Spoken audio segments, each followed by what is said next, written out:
speaking to me.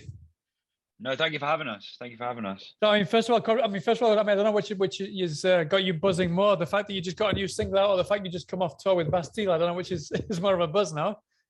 Oh, to be fair, the tour's been absolutely mental. So Yeah. I think we're all but because the single was kind of, it's been around. We've been thinking about it for a while now. Whereas the Bastille tour, it's kind of fresh, and we've only just come out, and it's just like we're still kind of a bit speechless about it all, a bit kind of blown away. But yeah. So 2 questions about Bastille. I mean, first of all, how did you get to tour with them, and then how was that open the doors for you? Hang on, Ben's just hopping on. How did that kind of open the doors afterwards, or whilst you've been on tour? That must have kind of really opened quite a few doors for you as well, no? Yeah. Hey, Ben. We got the tour. We found out like winter sometime. I can't remember.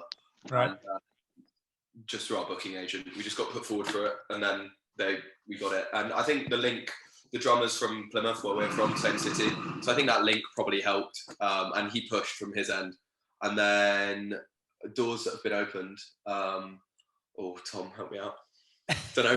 I mean, on social media and stuff, you must have kind of got loads of that's it. Yeah, we got people diving on now. Yeah, and our Instagram went up like 1,000 or 2 followers, which is pretty cool. Yeah. And like, I don't know, we've had a few offers in for like festivals and stuff since come back. Yeah, we've literally been back. Like I think it's created a little bit of more of a buzz around. Well, not a huge buzz, but a little bit more than there was before around our name. And we seem to have got like proper fans, whereas like before we obviously had loads of fans. Yeah, but they're all kind of like homegrown fans. As in like but now we've got like whenever we post, there's loads of people commenting and like saying how much they like our new song. Whereas before we had like that, but not as such a big scale across like all social medias. And I imagine you've made, or I heard you've made a few kind of Belgian local fans as well. Now, I mean, what happened in Belgium? Because it got cancelled, and you just kind of went off to this kind of street bar somewhere. Pulled your own gig off. No, what happened there? The gig got cancelled because of an issue with some of Bastille's kit getting into Calais from Dover. All right. It was right after P&O had collapsed. There was really crap weather and just general Brexit paperwork nightmare. And then we got there, but we didn't know this till we were like actually in Belgium, but it was cancelled. So we got there and we were like, oh, might as well go on a night out, because Tom's dad had come to Belgium to come see us. We went on night out with Tom's dad and found this bar. I mean, it like started off with just Charlie and a guitar. Yeah, it was a really weird kind of it was a really weird place. So downstairs it was quite a fancy restaurant, and we went in and we were like, this is really weird. And they got us in because they were like, if you throw a coin in the hole, we'll give you a free drink. And obviously nobody got the coin in the hole. We were like, oh, it was bigger than the hole. Yeah. But then we were just like, we're just going anyway. It looks like good fun. Okay, went through this really fancy restaurant, went up a few flights of stairs, and then just went into this really cool, dingy bar where there was just like dogs walking around, and like everyone was smoking inside, and it was just a really weird, dark place. And then we started just jamming, and then we ended up playing like a 30-minute set, and all the Belgian people loved it, and it was a good laugh. I mean, there's a video on Instagram. There's like local guys that are like looking in their 50s, 60s, so singing along with you now. The guy that was beatboxing, he was also apparently like the chess champion or something of Belgium. So that was really random. But yeah, every track we played, he just started beatboxing.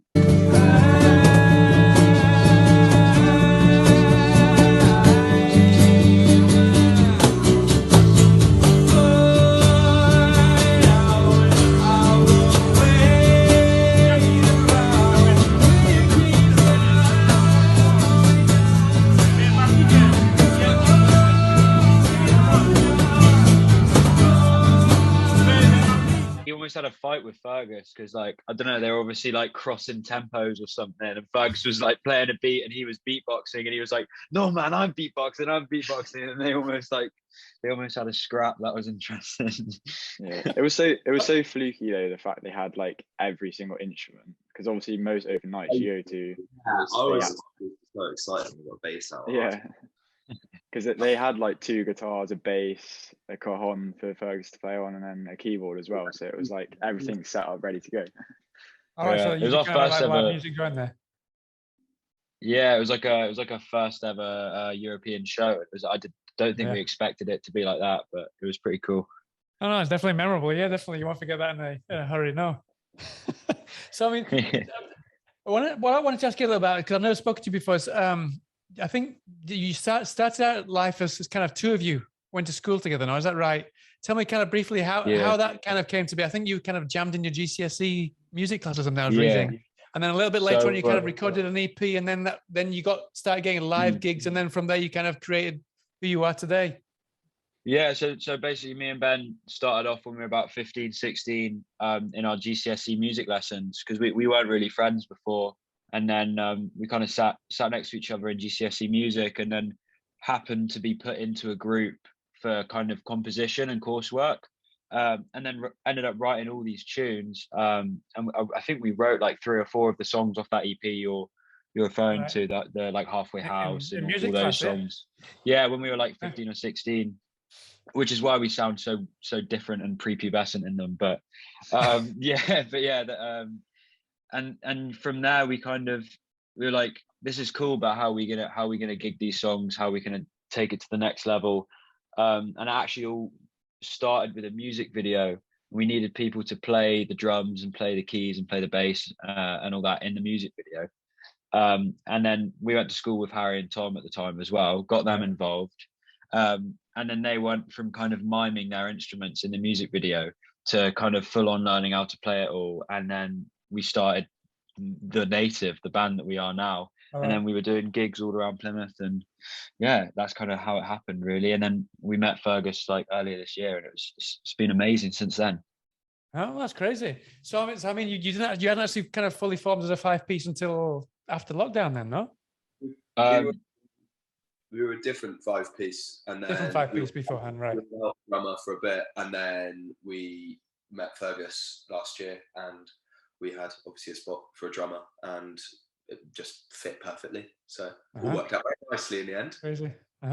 So I mean, because like the last couple of years, even though it's kind of lockdown struck, you've been able to kind of release kind of a steady stream of singles. Is that because you kind of recorded quite a lot of material just before things kicked off? We were quite lucky with, I mean, obviously with like Zoom and Skype and that we could still write, even though we were apart from each other. And then whenever we could sort of get in the studio or rehearsal room when they sort of eased off with the lockdown, we just sort of was doing as much as possible. So we went to the studio, recorded the EP, the second EP we did. And then, because we just did it in a sort of a big block recording, so we could then release it over the sort of coming months. Because we weren't sure whether we were going to end up going into lockdown again or not. Yeah. So we were always just trying to plan one step ahead with the sort of recording and releasing and writing and stuff. And in terms of, I mean, obviously, because you're quite a new band, well, you've been together for quite a while, but you obviously kind of releasing stuff is quite recent. No, it's just kind of most of the stuff that you've released has been since COVID struck. Has that been something that's kind of made you second guess the kind of things that you write when you kind of play them to go in the studio and record them?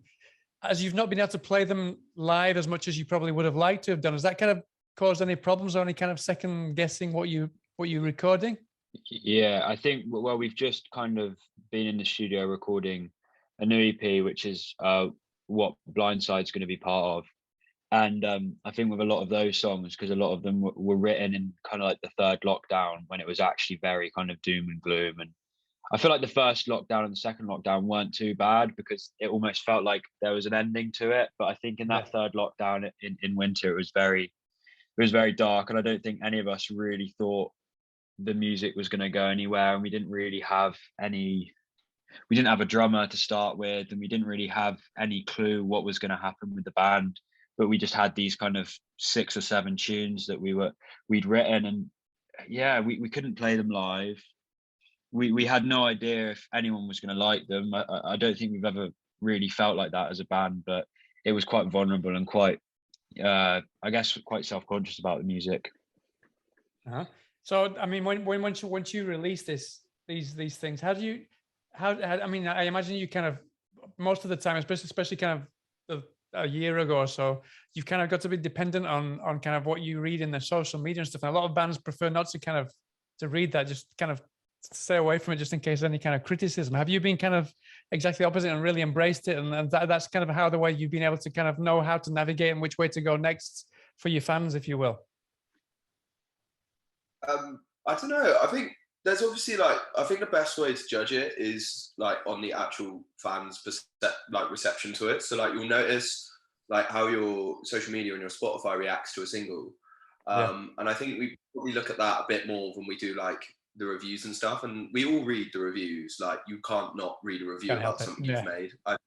Anyone who says that they don't is probably lying to you. Yeah. But I wouldn't say we try and not let them inform your opinions on your own music too much, because obviously it's subjective anyway. I think that's what we missed on as well over lockdown, was playing it live to an audience. Yeah. So like Charlie said, we went into the studio blind, not knowing how a crowd would react to the song. But I think, fingers crossed at the moment. I mean, we seem to play. Yeah, the Bastille tour was great because obviously we were playing to like the most people we've ever played to.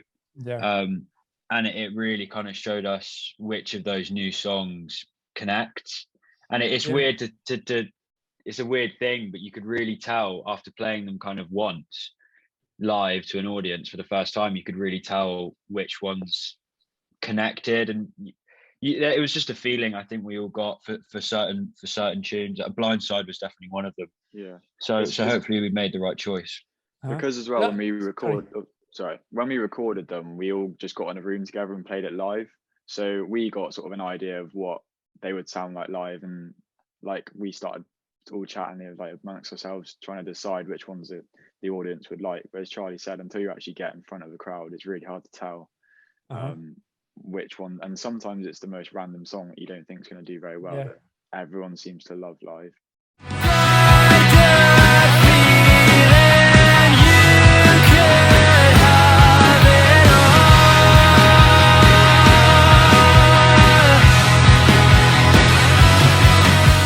Did you actually get time to spend a lot of time with Bastille themselves? And did you kind of talk a bit about music? Did they give any kind of tips on the trade or anything like that you could you'll definitely kind of use? We had yourself? so much fun with them. Well, I didn't think we expected them, because they're obviously quite a bit older than us, and they are like one of the biggest bands on the planet. I don't think any of us really expected them to kind of socialize with us and be as fun as they were. But we had some amazing nights with them, and they're so funny. Like we ended up in Pop World in Plymouth after the night before the Plymouth show, and just like weird things like that are just really, really bizarre, but they're great fun, and we had a great time on tour. So had some good chats about like how it's changed in like 10 years, because obviously their first album, the 10-year anniversary is in March next year, I think. So they're like pretty much come up to 10 years of the first album, and it was quite interesting just talking to them about how like the whole landscape changed pre-COVID, post-COVID, like, and just the CD boom they kind of caught the tail of CDs, but streaming was still pretty massive when like Pompeii and Bad Blood came out. So it was just interesting because they've seen so much of it. So it's good to get their pick their brains a little bit about that. Yeah, definitely, yeah. And obviously, I mean, you come from, I think you're all from Plymouth originally, no? Yeah. I was reading an interview, I think it was Charlie, that you said that you're really keen to get Plymouth. I mean, obviously there are bands from Plymouth. I think you said that, was it the drummer from Bastille's from Plymouth as well, no? Yeah. But you said you're really kind of keen, you'd be really happy if you could get kind of Plymouth on the name, on the map. Thanks to your music. I mean, what is the music scene in Plymouth like at the moment? Because it's not a city that's kind of very kind of, you can think of big names off the top of your head that come from Plymouth. Yeah, I think we've always wanted to kind of make Plymouth one of those cities that all the bands come to, and I think obviously at the moment there's not really a venue that can kind of facilitate that, because there's either that you've got the Underground and the Junction, which are about 200 capacity, and you got Pavilions, which is like it's like quite a small arena, but it's an arena. It's like 4,000 or 5,000 people. So there's not really an in between for kind of bands like us and other kind of up and coming bands that want to come through. But yeah, I think the goal is just to get more and more young people in Plymouth wanting to join bands, because I think when we were kind of first starting out, there's only like 2 or 3 other bands that were really kind of gigging and stuff, and it's the same now. Nobody seems to really be doing it. Whereas if you go to somewhere like Liverpool or Manchester or London, there's just so many bands. And yeah, I think it's less about putting Plymouth on the map and more getting more people in Plymouth to be interested in music and be interested in writing music and playing music. No matter where I run or hide, I can't escape the feeling you're leaving us behind. Come, you go with no emotion, and it's hard to keep us on the blind side. What's kind of next move that you would like to do? And if you do release an album in the near future, is that going to be something maybe a bit different than what you've done so far, or will it include some of the singles that you've released already? So obviously that's really far in the future, an album, but I think we've always wanted to just be able to release an EP and just put it out with all the songs. But I think with the current kind of state of with music and streaming and all of that, you just can't do that. So I think with this next EP, we're going to just do single after single after single. So it's more like a collection of singles, and then obviously when it's all out, we can kind of call it this kind of body of work. But I think we've just finished mixing the rest of the tracks on the EP, so that's all kind of finished now, and we're just gonna see which ones are going to be released next. But I think the next singles, we don't know which song it's going to be, but it's going to be released before our headline tour in June. I think a week before our headline tour in June. So that's going to be exciting. But yeah, we don't know what song it is going to be yet. So, how do you decide? How do you decide on which makes a single? Is that easy between the five of you? Quite a lot of people's decisions. Like, so it's between, because we got a label working with us on this one, so they'll give that advice. Obviously, the PR company, our management, and then us five as well. So it's quite a lot of different people who decide. I reckon we just go names in the hat for this one. Yeah, and I think it'd be easier. Yeah, no, but we're like notorious for, well, with our managers. Our managers know us as like leaving everything to the last minute. So we probably won't know which song it is till like the week before, and then we'll post it on social media and be like, oh, this one will do. Yeah, I think obviously we'd all have our we probably have a song that we'd love to release next. I think we're all on the same page about that. But it's just like we can kind of speak our minds, but it's whether everyone else thinks it's appropriate. But yeah, I think we'll just wait and see what everyone says and have a little conversation. I mean, all the songs on the EP, I think we would all be happy to release. They're all kind of singles in our minds, I think. So I think whatever comes, we're going to be really excited about, and we're going to be excited to play it kind of on our tour and stuff. I mean, talking of tour, I mean, this thing you've got what I think you've got first before you go on tour, you've got Liverpool Sound City first, no? Yeah, that's you've got some fantastic bands playing there. Yeah, next weekend with the Lathams and all kinds of people, Tim Burgess, and loads of people. That'll be good. Yeah. I think at the nightclub they're playing as well. No, that's a different one. Oh no, that's yeah. There's a local. Sorry. We played in Liverpool. When was it? September, I think, at Jimmy's, and that was a really good gig. So it'd be cool to go back. It's a cool city. They would love that. No, it's great. Yeah, a lot of them. It's like you said, there's certain cities. There's just so many bands.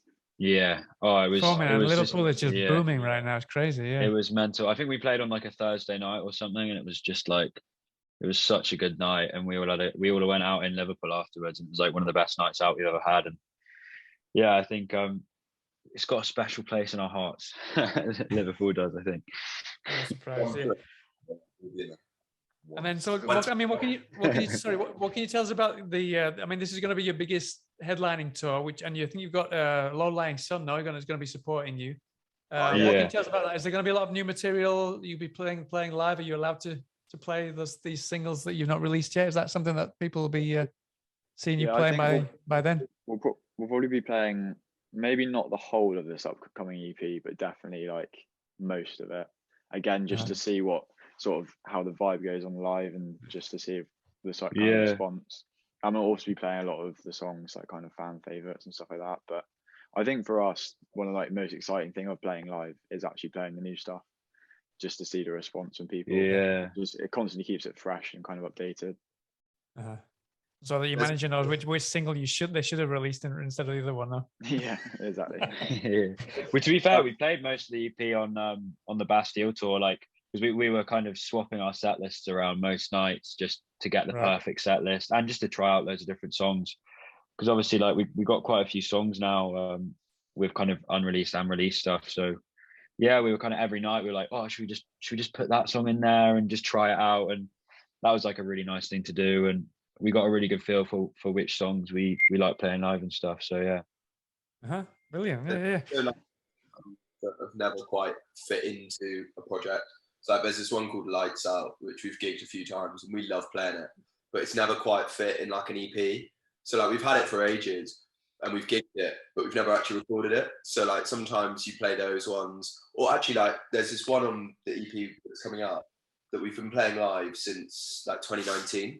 But it never quite fit until this EP. So we're going to put it on the Call Me Out EP, but decided against it. And then, or the Signals EP, sorry, the one with Call Me Out on it. And then we decided to put it on this one. So it'd be cool to play that later on in the year when it's actually out for the first time. Because it always had like a really good reception live, but just no one had ever heard it before.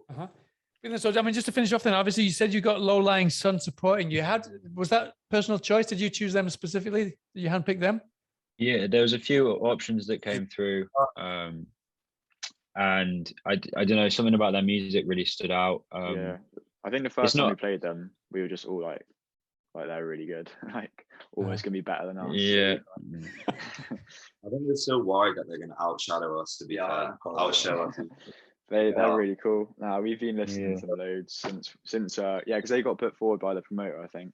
And we all just heard it. I think like musically it's quite a good fit as well. So hopefully we can both bring. And they seem like they're up for a few, like they seem like they're up for a good laugh from like a few messages we've had on Instagram to just introduce ourselves. Seem like it'll be really fun.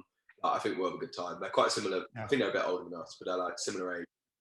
4 more blokes who like playing guitar music. Like it should be good crack. Brilliant. So, I mean, the reason I asked you about the kind of how you picked that support band is I like to ask the bands what other kind of new bands or kind of unknown bands they would recommend to other people that are watching this. So is there anyone that comes to mind that you'd recommend that needs or could do with some more recognition that they haven't got yet that they deserve? Yeah. Should we all say one? I mean, there's a band called Serotones. Serotones, Yeah.